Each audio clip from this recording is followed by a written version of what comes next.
Most debut albums follow a familiar formula: relentless studio sessions, networking, and industry hustle.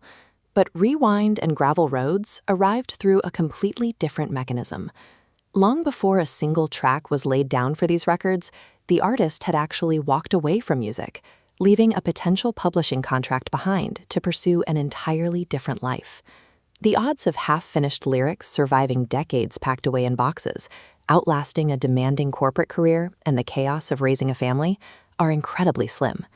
These songs are the result of a chain reaction that took decades to reach its conclusion, a sprawl of decisions that eventually interconnected into a single story.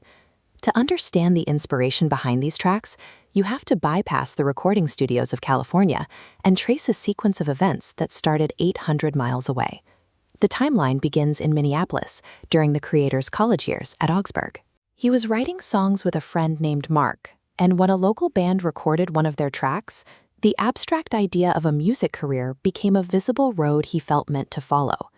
Instead of booking a flight to a major music hub to chase that momentum, he made an impromptu decision to move west by taking on a grueling physical challenge. The strategy was straightforward: a Fuji road bicycle and a friend willing to endure the miles. This map tracks the physical toll of that choice. They pedaled exactly 800 miles over 8 days, finally reaching Sterling, Colorado. The terrain dictated the next move. The Rocky Mountains presented a geographic wall that made continuing on 2 wheels impossible. To bypass the elevation, they found a secondary mode of transport. They loaded the bikes into a weathered Pontiac station wagon to cover the remaining distance to California. The journey effectively severed the ties to his life in Minneapolis, replacing a familiar environment with a horizon of new variables. Arriving on the West Coast meant dropping into a completely different culture and environment, and it was here that a critical random variable occurred: an unplanned meeting with a former schoolmate from Wisconsin who had already moved to California. When they made plans to catch up, that schoolmate brought along a friend named Christine. 2 years later, they were married. With a family on the way, the priorities of his daily life shifted towards stability and responsibility. The immediate need to build a foundation took priority, and the pursuit of a music publishing contract was quietly set aside. He moved into automobile sales, then into corporate management, and eventually real estate, focusing on raising 3 children who would grow up to become entrepreneurs themselves. To an outside observer, the music had stopped. But as he navigated the working world for decades, he was inadvertently gathering the experiences that would eventually fill those old notebooks.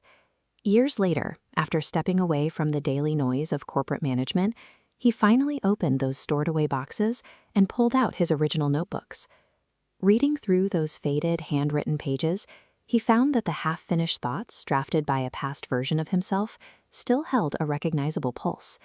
Those dormant lyrics were finally taken off the page and recorded, becoming the fully realized tracks on the albums Rewind and Gravel Roads.